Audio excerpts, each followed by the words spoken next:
ഏവർക്കും കേരളപ്പിറവി ദിനാശംസകൾ. ഏതൊരുവന്റെയും ജീവിതത്തിൽ മഹത്തായ പങ്കുവഹിക്കുന്ന ഒന്നാണ് അവന്റെ മാതൃഭാഷ. അമ്മിഞ്ഞ പാലിനോടൊപ്പം അവന്റെ ചുണ്ടിൽ വന്ന് നിറയുന്ന ആത്മാവിന്റെ ഭാഷ, മാതൃഭാഷ ഒരുവന്റെ പെറ്റമ്മയ്ക്ക് തുല്യമാണ്. നിങ്ങൾക്കും അങ്ങനെയല്ലേ? മാതൃഭാഷയുടെ മഹത്വത്തെ വാഴ്ത്തിപ്പാടുന്ന കവിത. നമ്മുടെ തായ്മൊഴിയും തേൻമൊഴിയുമായ മാതൃഭാഷ, നമ്മുടെ ആത്മാവിന്റെ ഹൃദയത്തിന്റെ ഭാഷയായ മലയാള ഭാഷയെക്കുറിച്ച് മഹാകവി വള്ളത്തോൾ നാരായണമേനോൻ രചിച്ച കവിതയാണ് എൻ്റെ ഭാഷ. നമസ്കാരം. ലേൺ മലയാളം വിത്തിലവുന്ന മലയാളം ക്ലാസ്സിലേക്ക് 10ാം ക്ലാസ്സിലെ എല്ലാ പ്രിയപ്പെട്ട കുട്ടികളെയും സ്നേഹത്തോടെ സ്വാഗതം ചെയ്യുന്നു. നമ്മളിന്ന് പഠിക്കാൻ പോകുന്നത് എൻ്റെ ഭാഷ എന്ന പാഠഭാഗമാണ്. അടിസ്ഥാന പാഠാവലിയിലെ 3ാമത്തെ യൂണിറ്റ് അറിവിനറിവായി നിറവായി എന്നതിലെ 2ാമത്തെ പാഠഭാഗമാണ് എൻ്റെ ഭാഷ. മഹാകവി വള്ളത്തോൾ നാരായണമേനോൻ്റെ സാഹിത്യമഞ്ജരി 7ാം ഭാഗത്തിൽ നിന്ന് എടുത്തിട്ടുള്ളതാണ് പാഠഭാഗം. ഈ ചാനൽ ആദ്യമായിട്ടാണ് നിങ്ങൾ കാണുന്നതെങ്കിൽ, എൻ്റെ ക്ലാസ് ഇഷ്ടപ്പെടുകയാണെങ്കിൽ തീർച്ചയായിട്ടും ലൈക്ക് ചെയ്യാനും ഷെയർ ചെയ്യാനും സബ്സ്ക്രൈബ് ചെയ്യാനൊന്നും മറക്കരുത്. നമുക്ക് പാഠഭാഗത്തിലേക്ക് കിടക്കാം. പാഠഭാഗം വായിക്കുന്ന വീഡിയോ ഞാൻ ഇന്ന് രാവിലെ അപ്ലോഡ് ചെയ്തിട്ടുണ്ട്. അത് നിങ്ങൾ ആദ്യം കേൾക്കുക. ഇനി നിങ്ങളുടെ പുസ്തകം എടുത്തോളൂ. ഞാൻ പറയുന്ന വാക്കുകൾ ഓരോന്നും ശ്രദ്ധയോടെ കേൾക്കുക. ആവശ്യം വേണ്ടുന്നത് ബുക്കിൽ എഴുതി സൂക്ഷിക്കുക. നമ്മൾ ഉയിരേകിയ വാക്കുകൾ തോളോട് തോൾ ചേർന്ന് നമ്മുടെ നാടിനെ നിർമ്മിക്കുന്നു. ആശയവിനിമയത്തിനുള്ള ഉപാധിയാണ് ഭാഷ. അതിനുമപ്പുറം ഇന്ന് ലോകത്തെ തന്നെ നിയന്ത്രിക്കുന്ന അറിവിൻ്റെ അടിസ്ഥാന ശിലയായി ഭാഷ മാറിയിരിക്കുകയാണ്. പരസ്പരം തോളോട് തോൾ ചേർന്ന് പറയുന്ന വാക്കുകൾ, അതിലൂടെ സംവദിക്കപ്പെടുന്ന ആശയങ്ങൾ ഒരു സമൂഹത്തെ, ഒരു നാടിനെ നിർമ്മിക്കുകയാണ്, ജീവനേകുകയാണ്. അതിലൂടെ മനുഷ്യർ തമ്മിലുള്ള സാഹോദര്യവും സ്നേഹവും ഒത്തൊരുമയും നിലനിർത്തുകയാണ്. ഇനി നമുക്ക് പാഠഭാഗത്തിലേക്ക് കിടക്കാം. മിണ്ടിത്തുടങ്ങാൻ ശ്രമിക്കുന്ന പിഞ്ചിളം ചുണ്ടിന്മേൽ അമ്മിഞ്ഞ പാലോടൊപ്പം അമ്മയെന്നുള്ള 2 അക്ഷരമല്ലയോ സമ്മേളിച്ചിടുന്നതൊന്നാമതായി. എന്താണ് വരികളുടെ അർത്ഥം? മിണ്ടിത്തുടങ്ങാൻ ശ്രമിക്കുന്ന, അതായത് സംസാരിച്ചു തുടങ്ങാൻ ശ്രമിക്കുന്ന ഒരു ചെറിയ കുഞ്ഞിൻ്റെ, ഒരു പൈതലിൻ്റെ പിഞ്ചിളം ചുണ്ടിൽ അമ്മിഞ്ഞ പാലോടൊപ്പം ആദ്യമായി വന്നു ചേരുന്നത് എന്താണ്? അമ്മ എന്ന 2 അക്ഷരമാണ് അല്ലേ? ഏതൊരു കുഞ്ഞും ആദ്യം പറയുന്ന വാക്ക് അമ്മ എന്നാണ്. നിങ്ങൾ സംസാരിച്ചു തുടങ്ങിയപ്പോൾ ആദ്യം പറഞ്ഞ വാക്ക് എന്തായിരുന്നുവെന്ന് അമ്മയോട് ഇന്ന് തന്നെ ചോദിക്കുമല്ലോ. മറ്റുള്ള ഭാഷകളൊക്കെ കേവലം വളർത്തമ്മമാർ, ധാത്രിമാരാണ്. എന്താണ് വരികൾ പറയുന്നത്? മറ്റുള്ള ഭാഷകൾ കേവലം ധാത്രിമാർ, മർത്യന്നു പെറ്റമ്മ തൻ ഭാഷ താൻ. മറ്റുള്ള ഭാഷകളൊക്കെ വളർത്തമ്മമാരാണ്, ധാത്രിമാരാണ്. മനുഷ്യന് സ്വന്തം അമ്മയെപ്പോലെയാണ് അവൻ്റെ മാതൃഭാഷയും. അമ്മയാണ് അവൻ്റെ ആദ്യ ഗുരു. മാതൃഭാഷ എന്നാൽ എന്താണ് അർത്ഥം? മാതാവിൽ നിന്ന് ലഭിച്ച ഭാഷ എന്നാണ് അർത്ഥം. പിന്നീട് അവൻ പഠിക്കുന്ന മറ്റു ഭാഷകളൊക്കെ ആർക്ക് തുല്യമാണ്? വളർത്തമ്മമാർക്ക് തുല്യവുമാണ്. അടുത്ത വരി ശ്രദ്ധിക്കൂ. മാതാവിൻ വാത്സല്യ ദുഗ്ധം നുകർന്നാലേ പൈതങ്ങൾ പൂർണ്ണ വളർച്ച നേടൂ. അമ്മയുടെ വാത്സല്യം നിറഞ്ഞ അമ്മിഞ്ഞ പാൽ കുടിച്ചാലേ കുഞ്ഞുങ്ങൾക്ക് പൂർണ്ണമായ വളർച്ചയുണ്ടാകും. അതുപോലെ അമ്മ തന്നെ പകർന്നു തരുമ്പോൾ മാത്രമാണ് നമുക്ക് അമൃതും അമൃതായി തോന്നുന്നത്. മാതാവിൻ വാത്സല്യ ദുഗ്ധം നുകർന്നാലേ പൈതങ്ങൾ പൂർണ്ണ വളർച്ച നേടൂ. അമ്മതാൻ തന്നെ പകർന്നു തരുമ്പോഴേ നമ്മൾക്ക് അമൃതും അമൃതായി തോന്നും. മാതൃഭാഷയുടെ ലഭിക്കുന്ന അറിവും അനുഭവത്തിനും എന്താണ്? ഏറ്റവും മാധുര്യവും പൂർണ്ണതയുമുണ്ട് എന്നാണ് ഈ വരികൾ സൂചിപ്പിക്കുന്നത്. അമ്മ സ്നേഹത്തോടെ പകർന്നു തരുന്നത് കഴിക്കുമ്പോഴല്ലേ നിങ്ങൾക്ക് ഏറെ രുചികരമായി തോന്നുന്നത് അല്ലേ? ഒരു കുഞ്ഞിൻ്റെ വളർച്ചയ്ക്ക് അമ്മയും അമ്മയേകുന്ന അമ്മിഞ്ഞ പാലും അനിവാര്യമാണ്. അതുപോലെ ഓരോ വ്യക്തിക്കും അവൻ്റെ മാതൃഭാഷയും എന്തു തന്നെയാണ്? അമൃതിന് തുല്യമാണ്. ഏതൊരു വേദവും ഏതൊരു ശാസ്ത്രവും ഏതൊരു കാവ്യവും ഏതൊരാൾക്കും ഹൃത്തിൽ പതിയേണമെങ്കിൽ സ്വഭാഷതൻ വക്ത്രത്തിൽ നിന്നുതാൻ കേൾക്കവേണം. ഏത് വേദമായാലും ഏത് ശാസ്ത്രമായാലും ഏത് കാവ്യമായാലും അത് ഏതൊരാൾക്കും ശരിക്കും മനസ്സിൽ, ഹൃദയത്തിൽ പതിയണമെങ്കിൽ, ഹൃത്ത് എന്നാൽ ഹൃദയം, മനസ്സിൽ പതിയണമെങ്കിൽ സ്വന്തം ഭാഷയിൽ നിന്ന് കേൾക്കണം, അതായത് പഠിക്കണം. മാതൃഭാഷയിലൂടെ പഠിക്കുമ്പോഴാണ് ഏത് വിഷയവും പൂർണ്ണമായി മനസ്സിലാക്കാൻ സാധിക്കുന്നത്. ഏതൊരു വേദവും ഏതൊരു ശാസ്ത്രവും ഏതൊരു കാവ്യവും ഏതൊരാൾക്കും ഹൃത്തിൽ പതിയേണമെങ്കിൽ സ്വഭാഷതൻ വക്ത്രത്തിൽ നിന്നുതാൻ കേൾക്കവേണം. ആശയം മനസ്സിലായല്ലോ? അടുത്ത വരി എന്താണ്? ഹൃദ്യം സ്വഭാഷതൻ ശീകരം ഓരോന്നും ഉൾത്തേനാ ചേരുന്നു ചിത്തതാരിൽ അന്യബിന്ദുക്കളോ തൽബഹിർഭാഗമേ മിന്നിച്ചു നിൽക്കുന്ന തൂമുത്തുകൾ. സ്വന്തം ഭാഷയിലെ ഒരു ചെറിയ അംശം പോലും, അത് ഒരു വെള്ളത്തുള്ളി, ശീകരം എന്നാൽ എന്താണ്? തുള്ളി എന്നാണ് അർത്ഥം, ഇല്ലേ? ഹൃദയത്തിന് നമുക്ക് മനസ്സിനെ പ്രിയപ്പെട്ടതാണ്, ഹൃദ്യമാണ്. അത് മനസ്സാകുന്ന താമരപ്പൂവിൽ, അതാണ് ചിത്തതാര്, മനസ്സാകുന്ന താമരപ്പൂവിൽ അത് തേൻ പോലെ ഉള്ളിലേക്ക് ഇറങ്ങിച്ചെല്ലുന്നു. പൂവിൻ്റെ ഉള്ളിൽ നിറഞ്ഞിരിക്കുന്ന എന്താണ്? നിറയെ തേനാണ്, ഇല്ലേ? അതുപോലെ മറ്റു ഭാഷകളിലെ അറിവ് അതിൻ്റെ പുറംഭാഗത്ത് തൽബഹിർഭാഗത്ത് തിളങ്ങി നിൽക്കുന്ന മുത്തുകൾ പോലെയാണ്. അതായത് മറ്റു ഭാഷകൾ മനോഹരമാണെങ്കിലും മാതൃഭാഷയിലൂടെ ലഭിക്കുന്ന അറിവ് പോലെ ഹൃദയത്തിൽ അത് ലയിച്ചേരില്ല. എത്ര വലിയ ആശയമാണെങ്കിലും ശാസ്ത്രമോ സാഹിത്യമോ ആണെങ്കിലും അത് തേൻ പോലെ മനസ്സിൽ അലിഞ്ഞു ചേരണമെങ്കിൽ മാതൃഭാഷയിൽ തന്നെ പഠിക്കേണ്ടതുണ്ട്.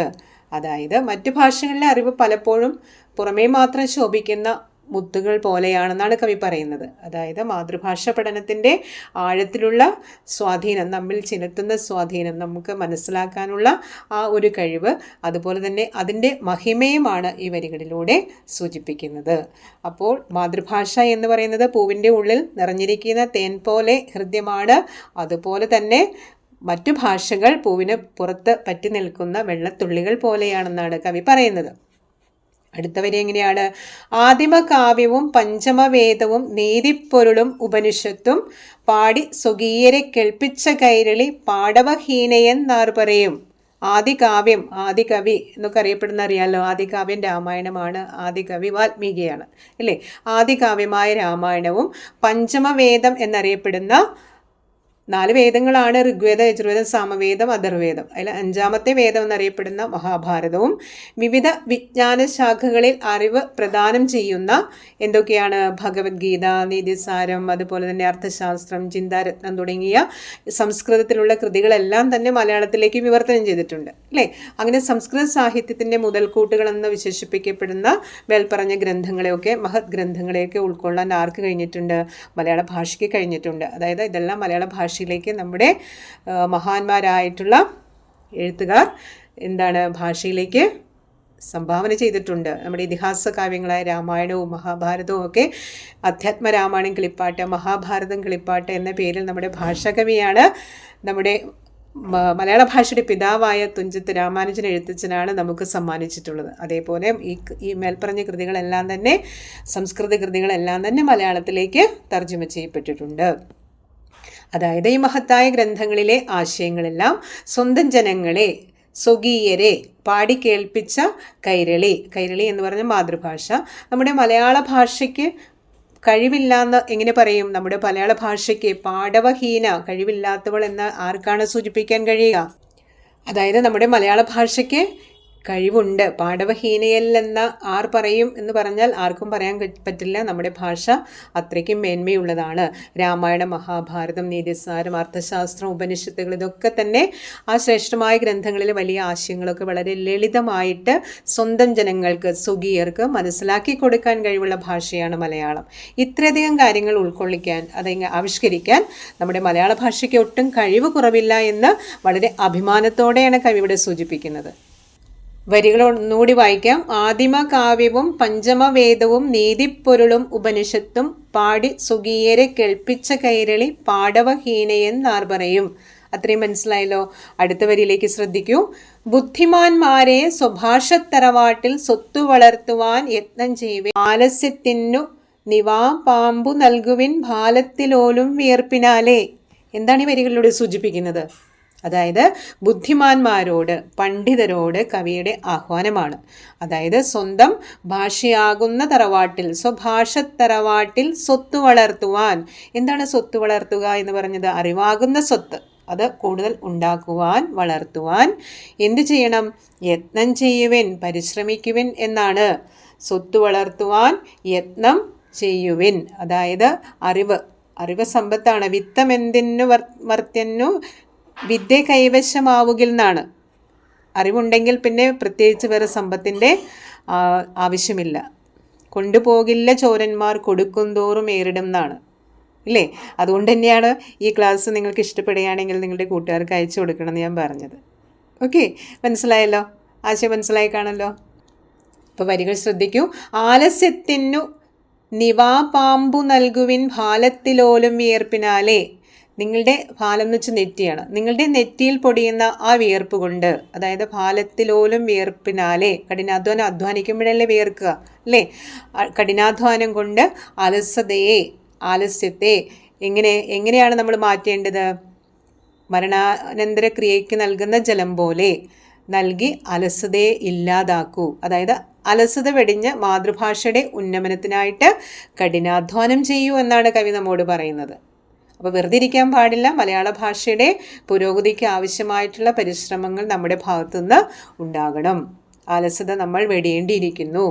ഏറെ വാക്കെന്തിനു നാളെ മുതൽക്കിനി കൈരളി തൻ്റെ ഗൃഹാങ്കണത്തിൽ പാണ്ഡിത്യ ഭിക്ഷയ്ക്കായി വന്നവർ ഭാണ്ഡം നിറച്ചേ തിരിച്ചുകൂടൂ.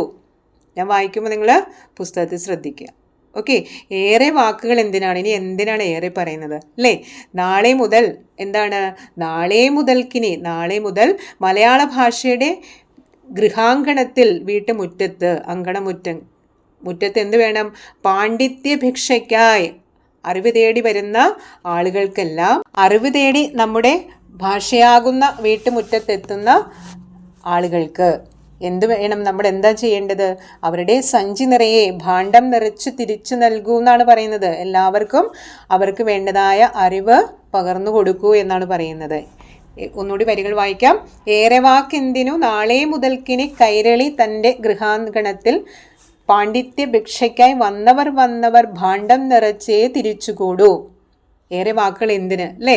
നാളെ മുതൽ മലയാള ഭാഷയുടെ വീട്ടുമുറ്റത്ത്, അതായത് കൈരളി എന്നാൽ മലയാള ഭാഷ, തൻ്റെ ഗൃഹാങ്കണത്തിൽ പാണ്ഡിത്യമാകുന്ന ഭിക്ഷയ്ക്കായിട്ട്, അതായത് അറിവ് തേടി വരുന്നവർക്കെല്ലാം അവരുടെ ഭാണ്ഡം നിറയെ, സഞ്ചി നിറയെ അറിവ് ലഭിച്ചേ മടങ്ങാൻ സാധിക്കൂ.